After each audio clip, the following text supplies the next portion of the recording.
point is that you keep growing and keep developing. So when we're in the tower that says that we cannot change, nothing changes, this is what life is, of course, we're headed for doom. Welcome to Soror Mystica, a podcast exploring life's mysteries and magic through its symbols. I'm Mariana Lewis, an archetypal tarotist. And I'm astrologer Christina Farella. And just as the Soror Mystica guided the alchemist through his holy work, we hope to be your mystic sisters in these conversations, guiding you deeper into the symbolic life.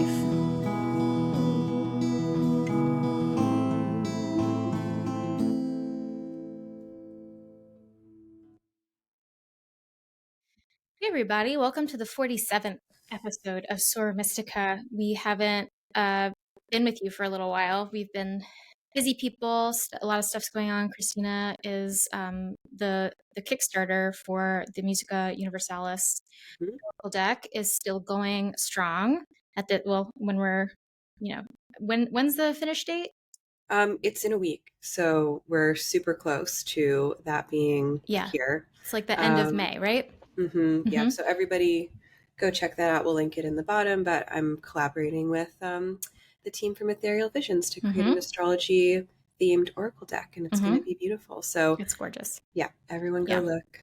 So Christina's been working on that, and I am currently in the phase of telling everybody about the foundations of the tarot workshops. So I just wanted to give everybody a little bit of info about that because the doors are closing on May 31st. So we're getting close to that deadline. So my Foundations of the Tarot workshop is like my workshop for the beginner tarotist. So I get people asking all the time about taking the Archetypal Tarot School, which is my 10-week intensive on reading the tarot through an archetypal depth psychological lens.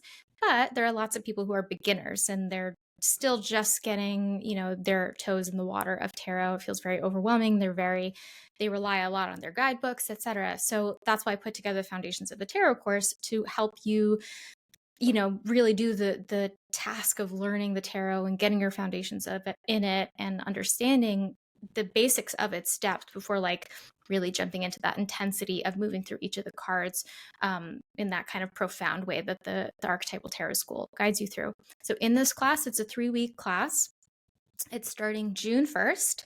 It's Sunday at 12 p.m. Eastern, 3 weeks in a row. It's recorded as always. So if you cannot come live, do not worry. A lot of people can't come live. It's super normal.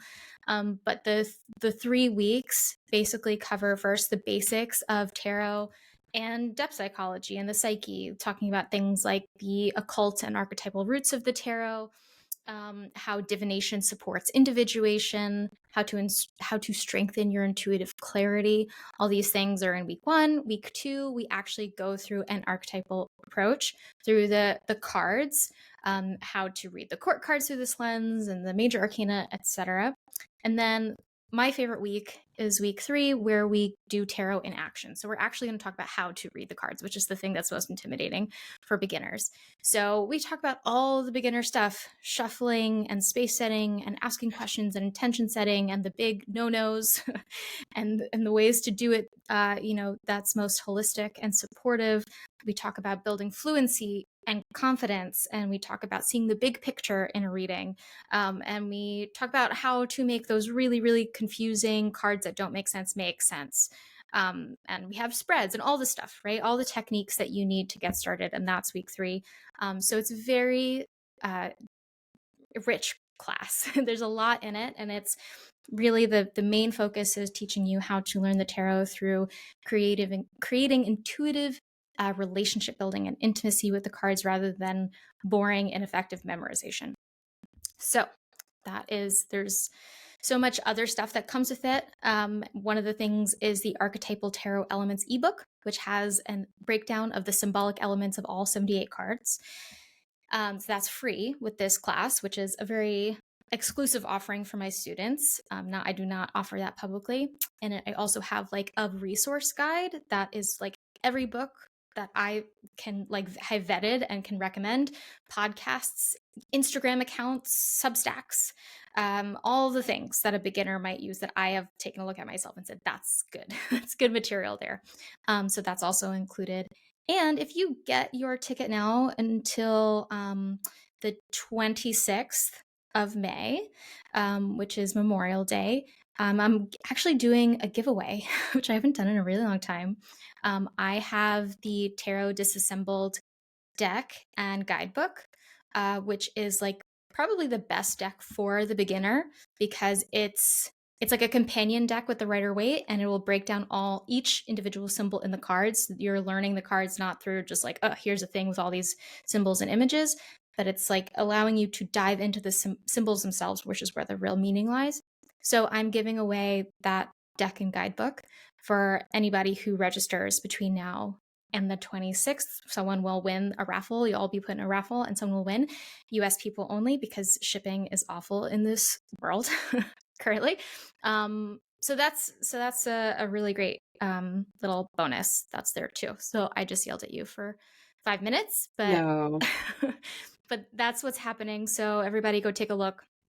If you're interested, it'll be linked also in the show notes and all the stuff, or you could just go to my website, persephonessister.com, and it's right there. Mm-hmm. So Yeah. exciting. Yeah. Everybody who's on the fence about this, it's just like honestly such a great thing to do. It's going to open up the way that you see the deck. It's going to give you answers to questions that you naturally bump into as a kind of beginning reader. But also, if you're not even a super beginner, Mariana's perspective is like brilliant and fascinating. And I always get stuff out of classes that I take from practitioners who are either new to me or people that I admire. Don't worry about the level that you're at, because what if she has something totally life-changing to share with you about shuffling and forming a question? So I think that we can never know too much about these things when we're students of the modality, and everyone should do it. That's very sweet. I still take tarot classes, and Yeah, I totally. teach it for a living. So it's always worth doing it. And if you are one of these people who's like, well, I'm not like, I'm kind of a beginner, but not really, and I'm thinking about doing like something like the Archetypal Tarot School, which is a really in-depth look at all of the 78 cards. I have like a bundle package, which is highly discounted if you want to do both, because so many people ask me about doing both that I was like, let's just do them together and give you a nice discounted to do that. So there's also that option. So there's many ways to kind of engage, and so check it out and let me know if you have any questions, as always. Okay, so today we're talking about the Tower, which is a really big symbol. It is a tarot symbol, but it is also something that stretches beyond the tarot. And so we're going to talk about a lot of its depth. Before we do that, what are you reading? Are you reading anything currently? Yeah, I'm reading actually a really wonderful book. I think it's just called In Momart, and it's kind of like an art historical survey of the lives of the major modernists before they were super famous. So like Cool. Picasso, Matisse, Braque, Apollinaire. It's like the cusp of modernism coming to life and what their lives were like when they were like poor, broke artists. There's just really great anecdotes. I did not know that Picasso was really into cowboy novels, and he really liked going to the circus, and he was obsessed with clowns. And I was like, this is all great information. It kind of tracks. I can see it a little bit. Yeah. I can see it a little bit. That's So interesting. it's such a great, I'm almost done with it. I'm going to be so sad when it is done. But then after that, there's another one called In Montparnasse, and it's about the birth of surrealism. So and it's the same author. So I'm just going to move on over to that. So that's what I've been reading, and it's wonderful. Well, that sounds really cool. You always find the most random things that are always like a delight.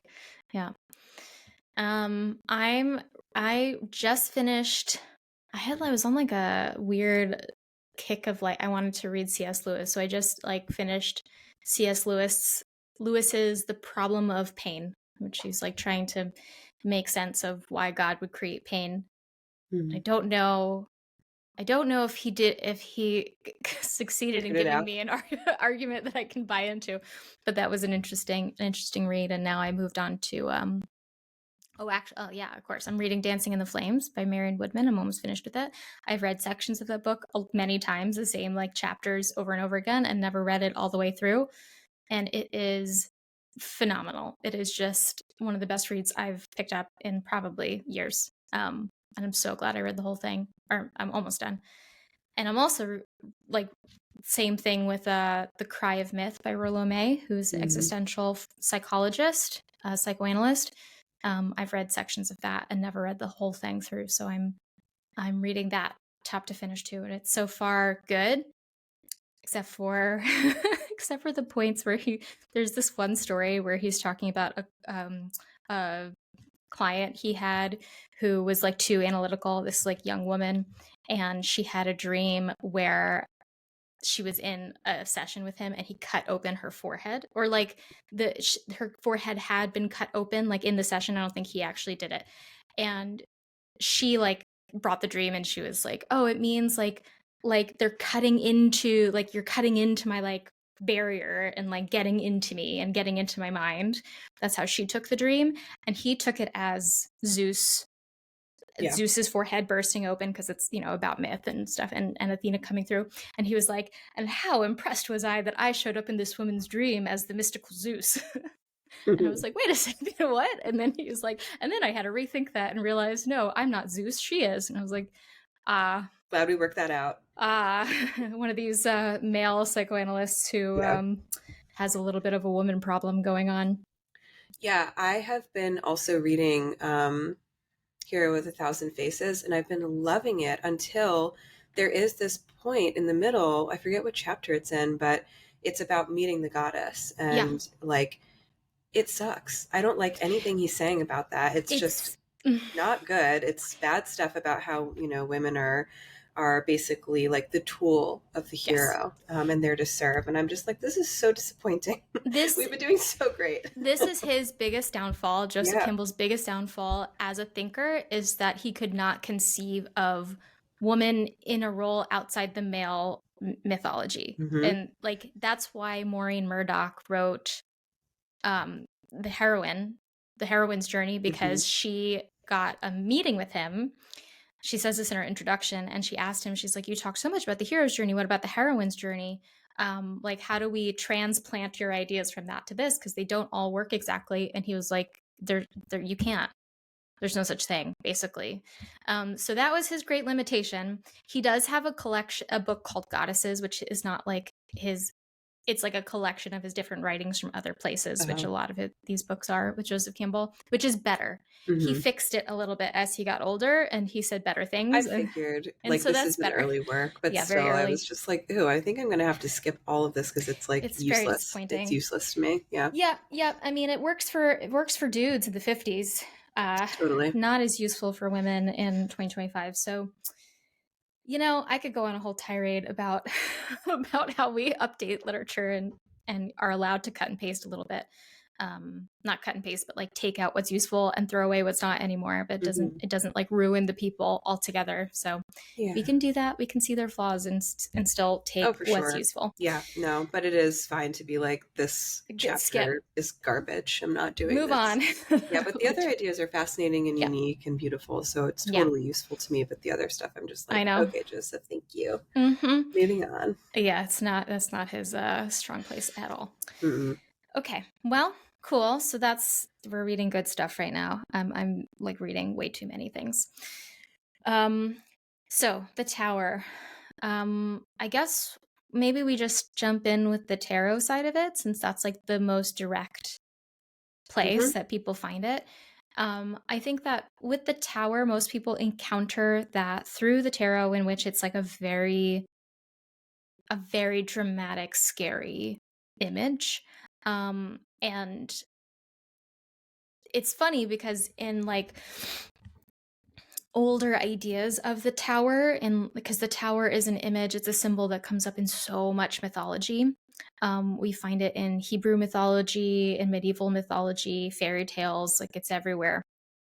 And it never quite has the same dramatic, explosive, painful element that the tarot does, which is not to say that it's like wrong, that it's presenting the symbol wrong. It just kind of shows like pushing it to its furthest degree almost. And in other, I definitely want to talk about the other ways that we see the tower before the tarot kind of comes in, how it is a symbol of this connection between the earth and the sky, right? So between the human realm and the celestial realm, the divine realm, and also how it is obviously a very phallic symbol. So these are other elements of the tower that we'll talk about. But let's start with the place that people most know it. Um, in the tarot, I hate that tarot and tower are basically the same word. It sucks to talk about it. So for people who don't know about this card, in the tarot, number 16 is the tower card, and it is the image of this singular tower on a cliff, peak of some kind. It's nighttime, and there's a lightning bolt hitting the top of it. And so it's raining fire, and there's two people that were in this tower, and they are now collapsing, like throwing themselves out. Whether they've got thrown out because of the impact or whether they were jumping out, we don't know. But they're flying out of the building, and it's in flames. And so when we see this card, we see it as destruction. That's kind of the key word that we have. And so we are terrified of it because we're like, what in my life is blowing up? What's collapsing? And so it is very common to pull this card and then have experiences like losing jobs, relationships ending, key beliefs that we've upheld in our lives all of a sudden collapsing beneath us. All these things are connected to that card. So it feels extremely chaotic, destructive, painful, disorienting, all of that. And it's very, very, it's become one of these cards that's like terrifying for people to pull. So I think that when we're thinking about what it represents symbolically, it's like a place of protection, right? That it's a home. It's made of stone. It's something that's sturdy and established, and it's basically falling apart by something that is outside of us, by something that's greater than us, and we don't have power there. And that's really the thing about it that I think scares us the most.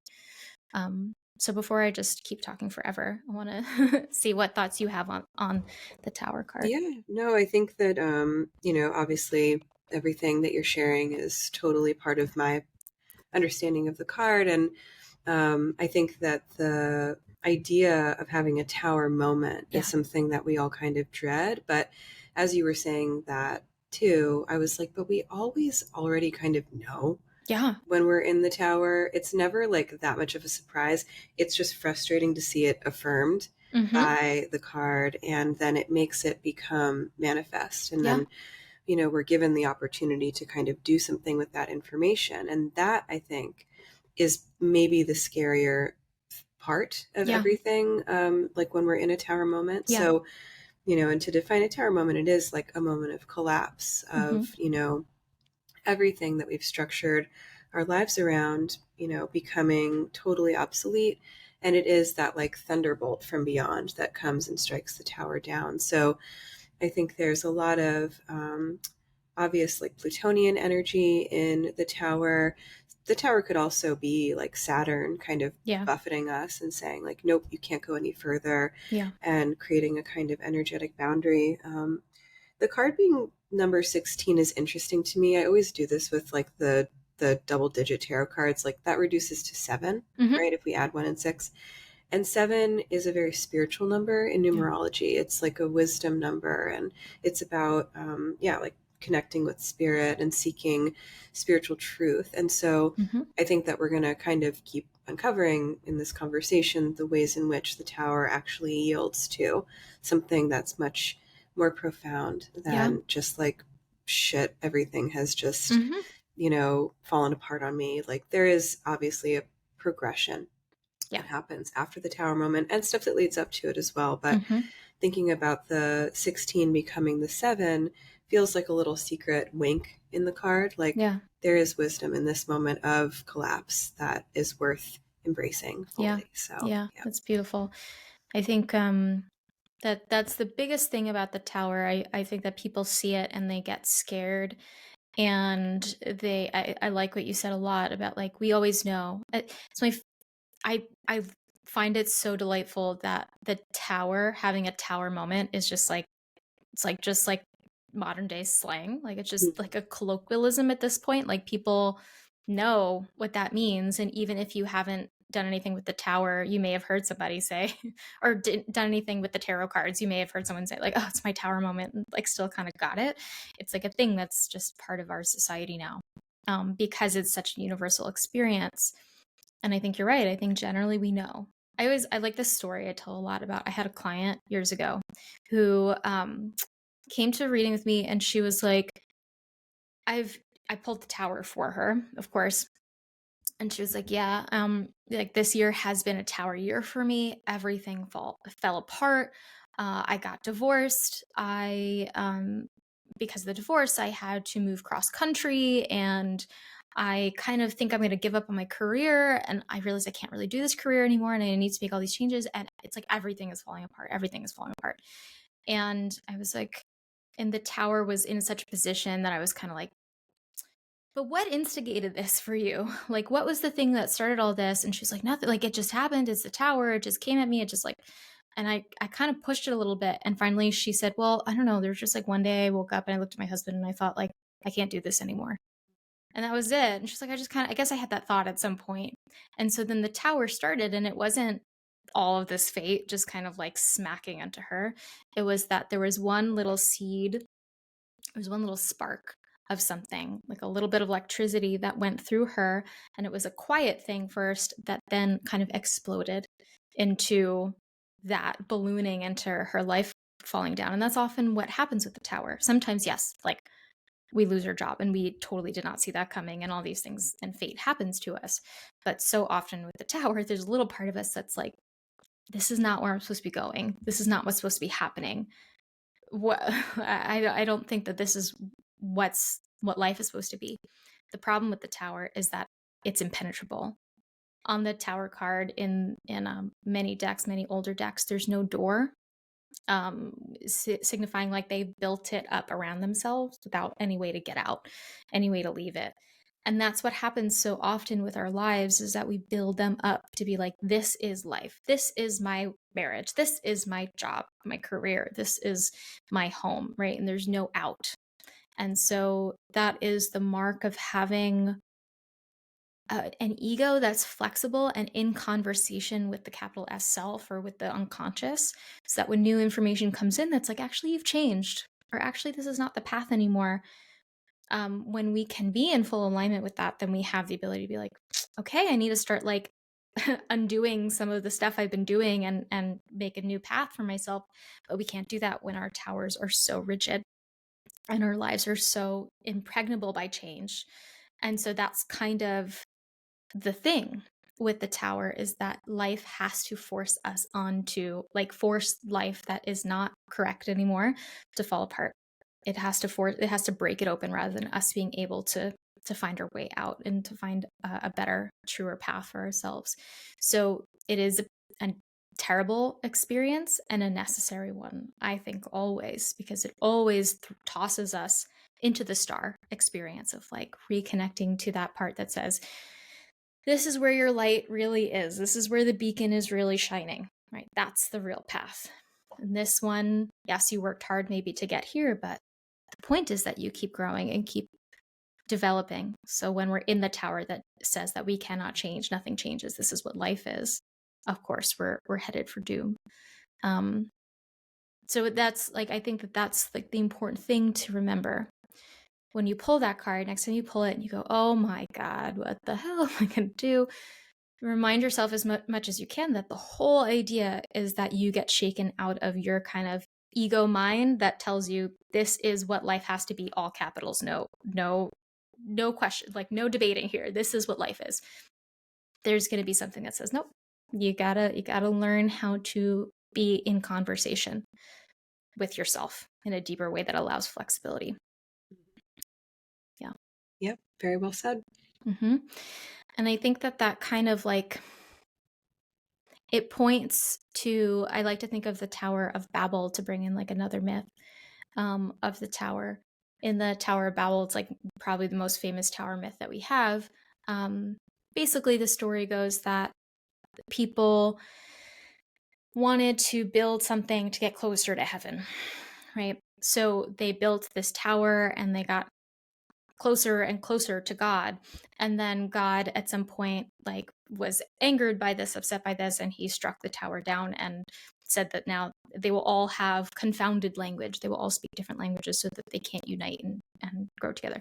And it's a confusing thing because it's like, why would God why would God not want them? Like, we kind of think it's like about hubris, and it is a little bit. It's about like, oh, we think that we could be so close to God, we're going to build our tower so close to God as if we're at the same like level God is at.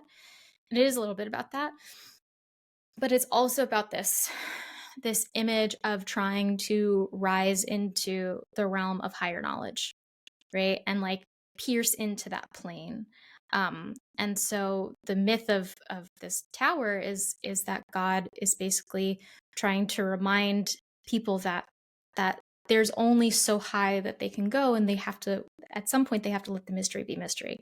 They have to let the divine remain the divine, and they like, part of our human experience is to not try to claim and get that dominion which is purely God's. That's my interpretation of it, at least. But I think that's a really, that kind of leads us into this other way of thinking about the tower, which is not only that it's impenetrable and like, oh, look how powerful we are, this is our lives that we grip onto, but also how it is this bridge between the earth and the heavens. Yeah, it's interesting because just thinking about like other things that are really tall that are also symbols. Yeah. We have another episode on the symbol of the magic mountain Mm-hmm. that we did a couple years ago. Yeah. And like that is a symbol of the ascent to spiritual knowledge in the heavens. So why is that permitted, right? We're allowed to climb the mountain. It's arduous. It's very difficult. But why is that maybe encouraged? And then the tower is, a place where in the, Tower of Babel example, Mm-hmm. were struck down, or even in the tarot card.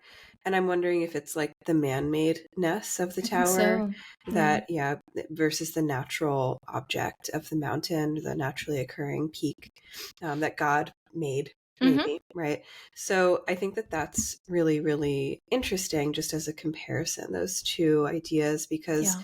both of them allow us to reach, a new perspective. But one of them is about maybe manipulating the resources of the earth to build something of our own design, and the other is about maybe like trusting the design Yeah. of spirit or of our soul in that ascent. And so, people definitely die climbing mountains, but Oh, yeah. in the symbol of the person climbing the holy mountain or the magic mountain, that's definitely about like achievement or connection with something higher. So yeah, it's curious. So hubris definitely is um, a problem in myths and in the Bible, Mm-hmm. and there's tons of hubris everywhere. It's not okay. Cannot think that we can become close to the gods in any way, shape, or form. Even if you're favored by them, if you think that you can really be with them, you will be struck down. So Mm-hmm. that's just something that is happening all the time. But that's interesting. So it's Yeah. like the building of the tower, if it doesn't have that door on it, or if it doesn't have that place of like mutability or flexibility of Mm-hmm. like, right, if the tower is a symbol of the ego, that's like rock, just like solid Yeah. against change or against other opinions or perspectives, it does eventually get shattered by Yeah. something, Yep. hopefully. I, Towers always fall. I think Mhm. like that's always the moral of the story. Anywhere there's a tower in any story, better better keep both eyes open, because at some point will crack and crumble and fall. And it, because I think that that it being this symbol of the ego is very important, especially in like the tarot and in these myths where it's talking about rising towards God, because the ego, as as a depth psychological idea rather than like a Eastern spirituality idea, Mhm. is meant to change. It's meant to be something that we are in, that we experience and embrace fully and allowed to change. It does change, but it is, the ego by definition is like allergic to change. It hates it because the whole purpose of the ego is to be able to feel some kind of solidity against all of the chaos that happens inside and outside. It is the place where we say, like, I have control in some way. And so we create these illusions that it is this like the rigid thing that is dependable and we can hold to, but it's supposed to change and it's supposed to question itself and reroute itself. And so the towers prevent, when we experience it as a tower, it prevents that. I think that the you know comparison of the tower to the mountain is really good, because mountains are higher than towers Mhm. generally, like they are the highest place that we can go to access the divine, but it is something that is natural, that is almost like created for us. And to climb a mountain is really difficult. Like, whenever we have stories of people climbing mountains, they didn't just walk right up it. They had to, like, Right. do a lot of work and encounter things on the way and all sorts of stuff. It is a journey that gets us up there. And the tower, however, is something that we build. We force sometimes to, like, we create the materials, we decide how high. And so I think that the man-made piece of it is exactly the thing to consider. It's almost like, if we're talking about how it's that bridge between the world of humanity and the world of God or the divine, it's like the mountain is put there by the divine or God, the natural way of being, to say, look, you can access me if you can go through this journey to get to the top and learn all the things you learn along the way. But in our kind of egoic, hubristic mindset, to say, like, I will force myself up there and force a place where I can meet this thing. Those are the things that have to fall, and the gods, the divinities won't abide that if it's not a blessing given to us. And I think that that's probably the biggest distinction between them, because it's not to say that we're not supposed to reach towards those divine heights and that knowledge. I really don't think that that's true. And I think it's a really good metaphor for, like, the Western mind in general, because that's been our task for the last, like, 2,000 years, is to be like, when are we gonna hack God and, like, get it, and then maybe we get it all so that we can just manipulate everything and be gods ourselves. I think that we're constantly coming up against that like impulse. That's basically what Faust is about. Goethe's play. So I think that that's something we're always trying to do, whether we realize it or not. Absolutely. We're Yeah. always reaching, but I think that the forcing is like, Mm-hmm. or the kind of egoic forcing is the issue for sure. Mm-hmm. And like the Yeah. shock that people feel when they get knocked down by the tower is also a moment of examining the ego and the Yeah. sense of attachment. And, I'm not saying that we shouldn't have attachments. We do, we will always, we're humans, but like sometimes we really do need to re-examine what it is that we have built up around us Yeah. as a defense mechanism. Like the tower is Absolutely. a defensive tool, if you Yeah. think about, yeah, it protects us from outsiders, but sometimes we need to be rattled and knocked down Yes. and shown that, there's earth, there's like dirt, and we can rebuild that tower maybe in a different fashion going forward, right? Yeah. So, It's put really well. The tower in the tarot comes after the devil, and right. that's not an accident. I don't think at all. We have the death card, then we have temperance, who kind of like a little bit of moment of peace. Then we meet the devil, and then we have the tower, and it's like meeting the devil is like confronting all of the shadow inside of us, all the stuff we've denied. And I like to think of it as like we enter the devil's dungeon, and then all of a sudden we find ourselves on the flip side of that, and find ourselves in our own towers, and it's like we're in the same place basically, and we have to see it for what it is this time. That to some degree we are stuck in our own, like, the constructs of our lives that have been pushed by our shadows, or that we haven't seen these parts of ourselves that have been at play. I tell the story sometimes. My husband had a very tower moment many years ago when he got fired from a job. Um, and it was like a very stupid situation where he got fired just because his boss just wanted, like, fresh people in the office. It wasn't even like he did a bad job or anything. It was just like his boss just got, like, fed up with everybody that was, like, working in the office, and she just did a clean sweep of everyone, fired everybody in the office, and hired all new people. And he was so shocked by this. He was like, "What? I'm her best employee. I've done all these things." I was like, "Yeah, but like at the same time, like he and his coworkers had all like they didn't like the boss and there was tensions in the office and there was all this like gossiping going on, all these things." And I was like, "You guys are like do you see that you're like creating this like you're participating in this environment that can only create more tension and more negativity, and you have to probably have a conversation with the boss and like try to clear the air and whatever." And they were him and all the other employees were just totally like kind of blinders on of like, "No, but this is wrong and we shouldn't be treated this way," etc.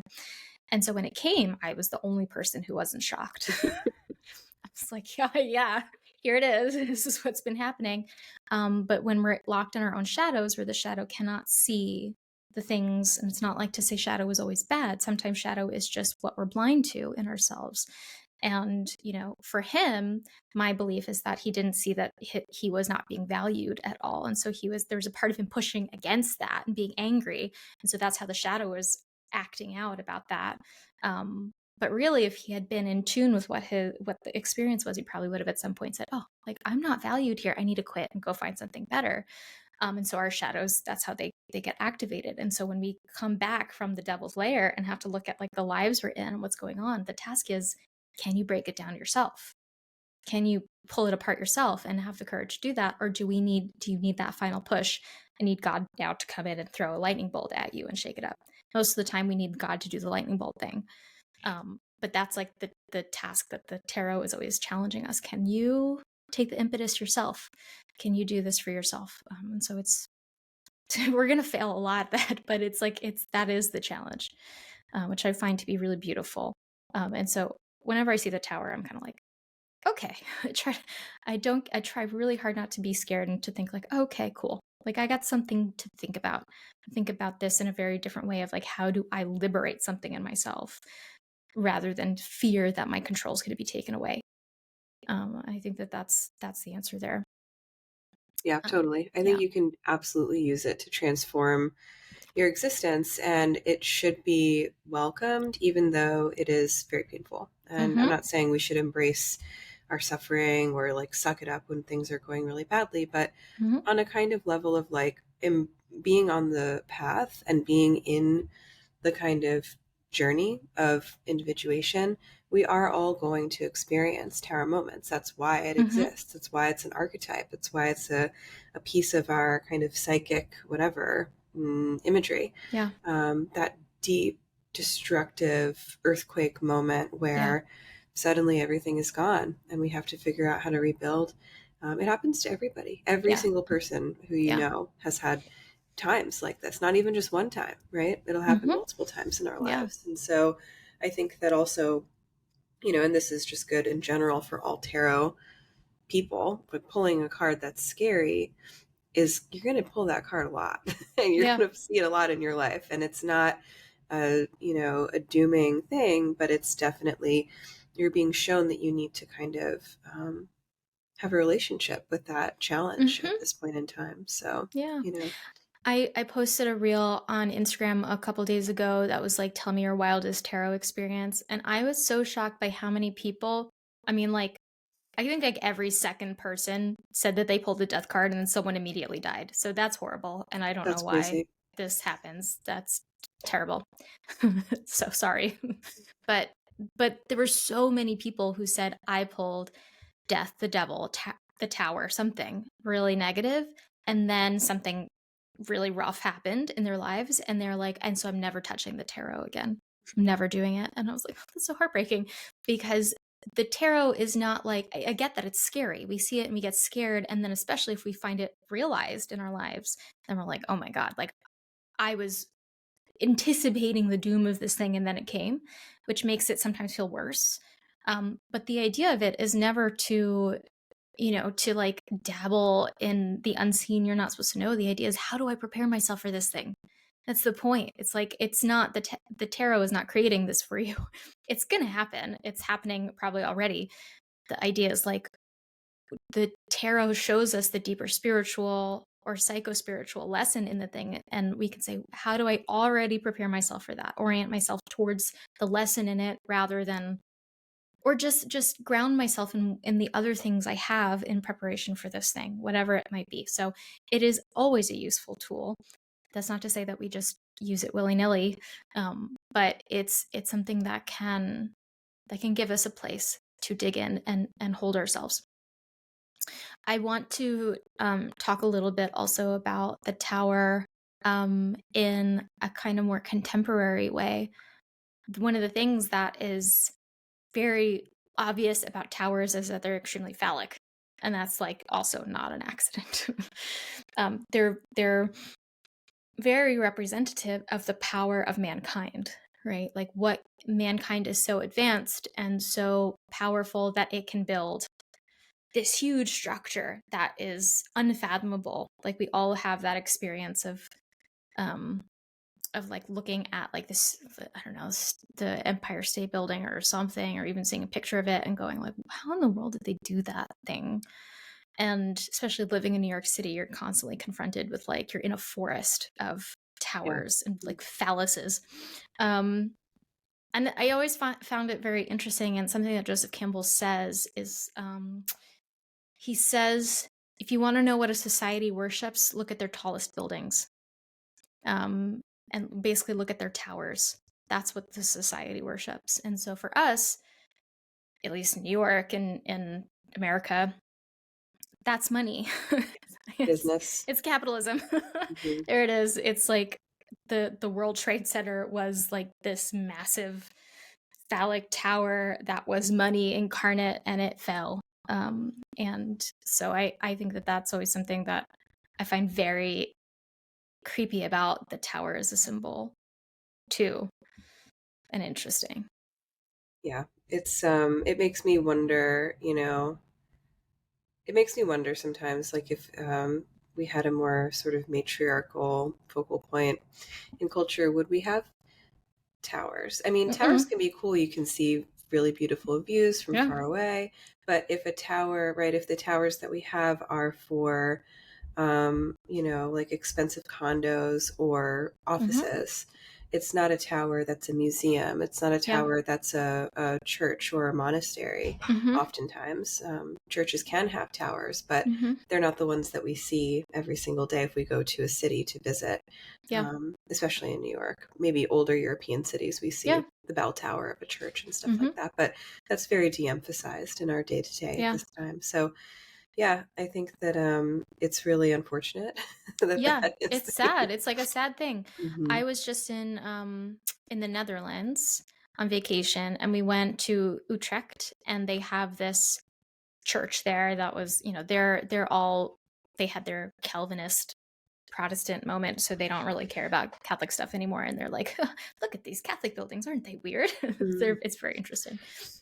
But there was this big church, this cathedral, basically, that had this tower that is, they call it the Dom Tower, and it is massive. It's huge. And my husband and I climbed up to the top, the very, very top of it, and it was wild that they made Hmm. this thing in like what, the 12th century or 13th century or something like that. And the church itself is also huge. And like there's no other buildings in the entirety of the city that were even close to the level of this tower. And I thought that was so interesting that in a modern city, there's still not other towers. I mean, maybe there were and I just didn't see them, but like this was still the center point of the city. Like this, Mm. it's now just a tourist site, but it's still this tower. And so in the Middle Ages, the all the towers were built with churches and cathedrals and stuff, because that was the center point of their society, was Christianity as king, Christianity as, mother, Christianity is everything. But like I feel like it's such a testament to specifically America, how we all are. I mean, we don't have like our long legacy of thousands of years of history that the Europeans do, but it's wild that it's like it's creepy that we have all these towers that are just towers to banks and money and all these things. And it's just like, if it has anything to do with money, they're going to see how tall they can build the damn thing and get away with it. Oh yeah, for sure. Yeah, it's terrible. It ruins everything. When I was I don't know, in college and in my 20s, and I guess beyond, I spent a lot of time down in the East Village, and I Mm-hmm. love it down there Yeah. I loved it down there because the buildings are old, it's really quaint. It's Yeah. always been kind of like a little bit like rough in places, but like it's great. It's great. There are great bookstores. There are just like places to converge and drink. And now, anytime I go back and visit, you see like dotted around like St. Mark's Place, for Mm-hmm. example, just these huge towers. It looks like we're not even in New York anymore. It looks so Mm-hmm. hyper futuristic. And I Yeah. can't even believe that, an historic city like New York is allowed to damage the neighborhoods in this way. It really bothers me, and They it want just it to. I I know. mean, like it Well, yeah, adds to because the. it brings more money to Yeah. the neighborhood, Mm-hmm. right? So it's just it's like a tragedy, and I It think is. it before we moved away in like 2018, I think Mm-hmm. 2017. Yeah, yeah. I remember just being down there, I think for my last like hurrah, and I was just like, it's sad. I'm not gonna see this again for a long time, and it's going to be a lot different when I go back. And Mm-hmm. sure It is. enough, it just Yeah. keeps doing that. So, Mm-hmm. yeah, very disappointing. I don't think that cities should be ruined in this way by the tall tower. Mm-hmm. I hate it. Yeah. And it's so interesting thinking about the symbolic emphasis of the tower in the past, being this like as above so below structure of like Mhm. bring the above, we're going to force the above to come to the below because we want this knowledge, we want to a little bit of this hubris of like we want to be this society that knows as much as God and can manipulate things and control things as much as God, and we've like perverted that to its fullest extreme in patriarchy. And patriarchy really is the thing that has created these giant phalluses sticking up out of the ground everywhere. It's like Mhm. wild, that it's just like this worship of the phallus basically, and the phallus being attached to this idea of like dominion, and control and ultimate power. And we see that, and like that's what capitalism is essentially built on in its like worst degree of like controlling how all of society experiences itself with the worship of money. Mhm. So I think that that's like we see this perversion of the tower now, which is really sad. Um, and one day I fantasize about all the towers being torn down and replaced with something else. And I don't know what that other thing is. Caves. Caves. Get rid of the towers. No more towers. Um, there's one more like thing of the tower that I don't know if I have good thoughts on, but I want to see if maybe you do.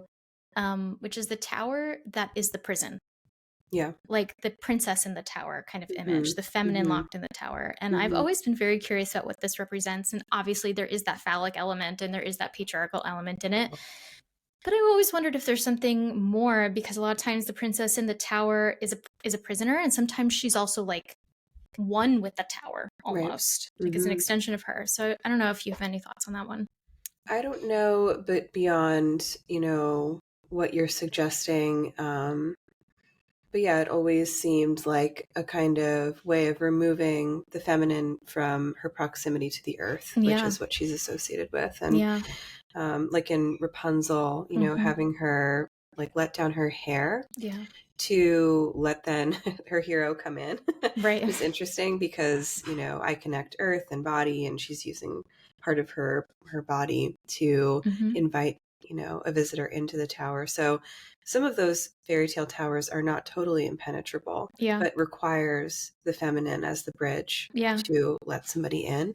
Yeah. Um, Poor Cassandra gets locked away in a tower, Mm-hmm. because she's being a prophet and nobody wants to hear it. So that's like maybe the flip side of it, where that really is the kind of patriarchal, paternal control, right? Her Yeah. dad puts her in the tower because he hates her prophecies, but then they all come true. Mm-hmm. So, you can't really, she is like a tower moment to Yeah. everybody. Yeah. Mhm. It's so attached to the tower as the isolating Right. force, Hmm. where it's like you're trapped in here, you're imprisoned in here, and you can't be on the ground. Like, you can't be part of the ecosystem of life. You're removed from it in some way. And it's funny to me because the princess in the tower feels sometimes like a device for the hero story of like, oh yeah, he wants to access the feminine or whatever, and so he's gonna go claim it and free it, blah blah blah blah. And sometimes it feels like it's part of like there is something about the heroine in that too, of being like prohibited from any agency. Like, we Mm-hmm. see so many of them put in towers. Like, even Sleeping Beauty is Mm-hmm. asleep in like in a tower, and they're all in towers. Mm-hmm. Like, they're all isolated Yeah. from life, from anything with life in it. They're just in these cold man-made structures that have no life. So that's always been really fascinating to me. And I've never found like a book on this. I really want someone to give me like a really juicy That'd be good. interpretation of this. Yeah. Yeah. Yeah. Maybe I just have to do it myself. I was gonna say, sounds like an idea. It's something. It's really, really weird. Um, do you have any final thoughts on the tower? I think that we're definitely in a tower moment in America Yeah. at this time. If we're thinking about the tower and Pluto, right, Oh as yeah. the affiliated planet, right? I'm right about that. That's Yeah, I the think okay. so. I there's different people have I different know. opinions on it, but I do think that that's true. I think it's what I know. So Yeah. I'll roll with that. But yeah, we like have completed the U.S.'s Pluto return. Mm-hmm. Clearly, things are not going great, and it's going to continue to really disintegrate. I don't even know how to look ahead and find the star moment, but there's so much change that Mm-hmm. we're living in right now. This weekend, so today is, what The is today's 20th. date? The 20th of May. Um, Happy birthday, Stefan. Shout out, Stefan. It's Yeah. Mariana's husband's birthday. Um, and what was I saying? Oh, yeah, on May 24th, on Saturday, Mm-hmm. the Saturn, the planet of time and, you know, laws and restrictions and responsibilities, entering Aries. Mm. And he hasn't been there since like 1996. And so, in addition to Neptune now being in Aries, Pluto being in Aquarius, Saturn's the next, outer planet to enter this new space of the zodiac. And what he's saying is that we're supposed to kind of be rebuilding the structures on our own terms Mm-hmm. without that sort of big influence from maybe the patriarchal or maybe the just, I don't know, oligarchical Yeah. elements that have created the structures that we have grown up within. So I just think that that is important to note for Mm-hmm. this because it really does feel like our institutions are falling apart at the seams, and the planets suggest that they Are. are, Yeah. and so that's scary. I'm not saying, I'm not predicting doom for us, but we're already witnessing a lot of it. Yeah. You know, I feel like I have a pretty unique opinion in the end of the world, which is that why not? Why not us? You know, Yeah. like every generation has had their own end of the world. Hmm. Maybe ours will be worse. Ours will be extreme for reasons that we incarnated at a time where there was just like the tightening of structure and control Yeah. societally. It like got perfected. Like the formula for social control and domination, globalization, capitalism got really, really good in the late 80s and early 90s. And now we're witnessing something breaking apart. And Mm-hmm. that honestly is an abusive system and should not exist. So Yeah. it's here. Mhm. We just let it fall, and hopefully we will survive it, some of us, as many of us as we can, and then we'll get back to something that is more on the earth. That's our hope. I think that to close this, I just want to read a little bit of a poem to because the tower is scary and it tends to lead us to like scary thoughts, Mhm. and I want to bring in something soft. So this is Rilke. This is from the second sonnet to Orpheus, and it's just a section of the poem. So it goes. Quiet friend who has come so far, feel how your breathing makes more space around you. Let this darkness be a bell tower, and you the bell. As you ring, what batters you becomes your strength. Move back and forth into the change. What is it like, such intensity of pain? If the drink is bitter, turn yourself to wine. In this uncontainable night, be the mystery at the crossroads of your senses, the meaning discovered there. And if the world has ceased to hear you, say to the silent earth, I flow.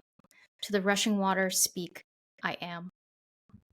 So maybe we can Like, be the bell that thank is you, battered Rilke. into change. Mm-hmm. All right, so let's go to a dream.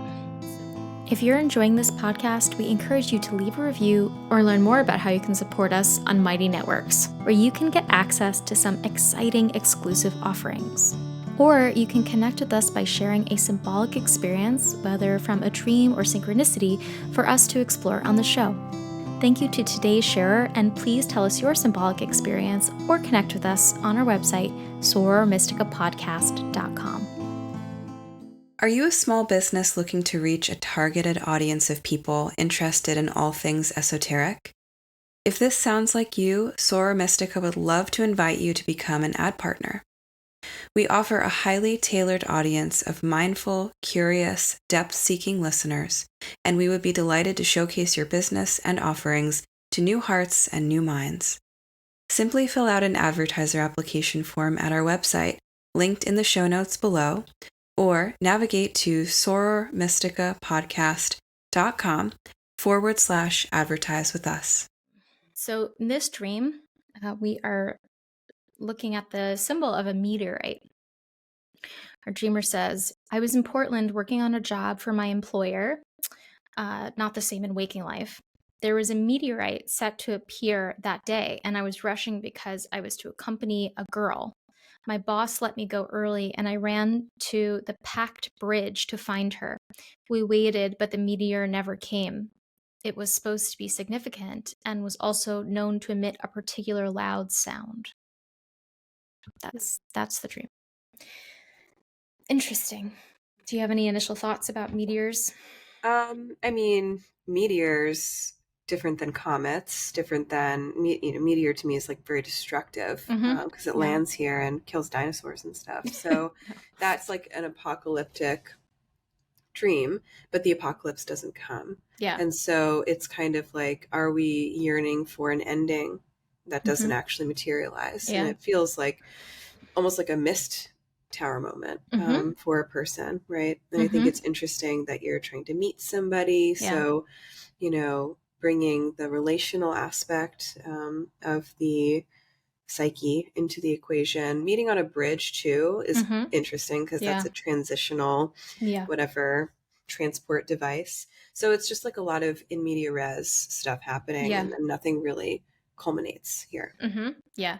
I think it's definitely interesting that there's this need to accompany a girl, and you're at work, like the dreamer's at work. So it's not like they're at home and they're like, oh, I need to go find this person in my family or something. It's like there's something assigned to this. It's like you have to go do this. And you're supposed to find the girl. There's a packed bridge. You're supposed to find her there. And it doesn't say if you ever find her. I'm assuming you don't, that the dreamer doesn't, because it doesn't say that. And the meteor never comes. So I guess it's just like, yeah, there's supposed to, the detail of the loud sound also strikes me a little bit, because I think of the judgment card. The angel on the top of the judgment card blows the horn. It's supposed to be this like booming sound, and so this horn sound, or this big sound, psychologically, I like to think of it as this symbol of like being shaken up and like surprised, because whenever we hear a really loud sound, we're like we have to pay attention, and we get like dramatically pulled out of whatever we're thinking about. It's funny how like sound in particular does that whenever, I don't know, if I have a cat with cancer.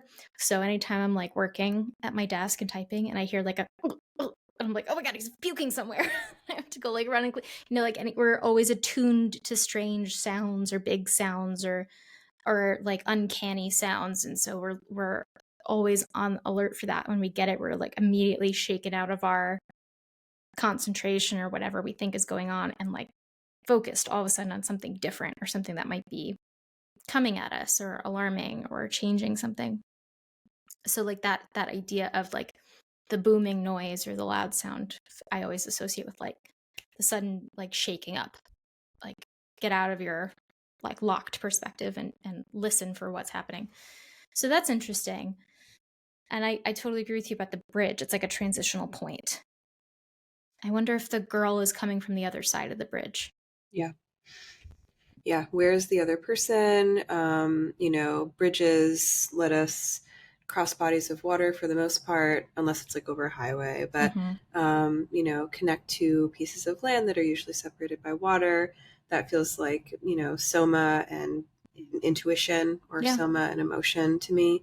And so it feels a lot like this dream. A lot of it is like reaching for something, and it's just not grasping it yet. So I think that I wonder if like an active imagination where the meteorite actually does come could be an interesting thing to play out for this dreamer, because, you can also try to redream it or something like that. But, that's difficult to achieve. So thinking about how to get back into the space and maybe search in that environment for that connection or that relief feels like a cool exercise that somebody could do with these images. Yeah, I agree. I think that the bridges, meeting people on bridges feels like a liminal place. It's like we're meeting between, like being over the water on this like thing that holds us over the water, holds us over this like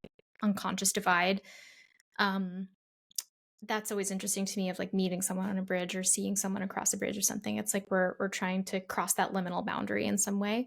So maybe this girl, I would imagine, if it's very like basic, but the girl could literally be a representation of some kind of inner girl, like inner child version of you, or it could be a psychopomp sort of version of you, where it's like trying to pull you into another realm of experience or being or connecting with yourself more deeply.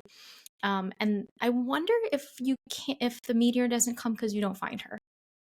Like if there's almost like you need to be together in order for this thing to kind of blow everything up. I personally have had meteor apocalyptic like dreams, and they are tower dreams to me. They're always like, now something's changing. Something is dramatically going to change. Something might come at you don't expect, or there's something that meteor in particular comes from outer space. So it comes from completely out of the realm of Earth. Like we don't have any control of this thing.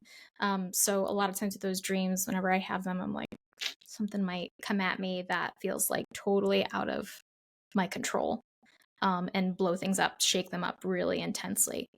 But I wonder if in your dream you need to get your hand on that girl first, like have her hand through that process to prepare yourself. That would be my interest in exploring that too.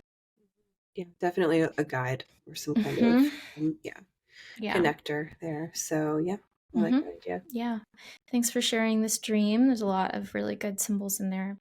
So yeah, if you want to check out the Foundations of the Tarot workshop, there's a link somewhere below, and get your ticket before May 26th to get entered into that little raffle. I'm excited about it. And thanks for hanging out with us. Wonderful. Good chat about the tower. Yeah. All right, everybody, hold on tight. We'll see you next time. Thank you for joining us in our conversation today. Please consider supporting the podcast by leaving a review and following Soror Mystica wherever you listen. You can also become a more active supporter and a member of the Soror Mystica community by joining us on our Mighty Networks platform. If you have a symbolic experience that you'd like to share with us for the podcast, you can tell us all about it at sorormysticapodcast.com. The music for this podcast is written and performed by me, Mariana Lewis, with special thanks to Stefan Lewis. You can connect with both Christina and myself on Instagram and get to know our work by clicking on the links in the show notes. As the alchemical motto goes, as above, so below, as within, so without. May this ancient wisdom continue to guide you deeper. Until next time, take good care.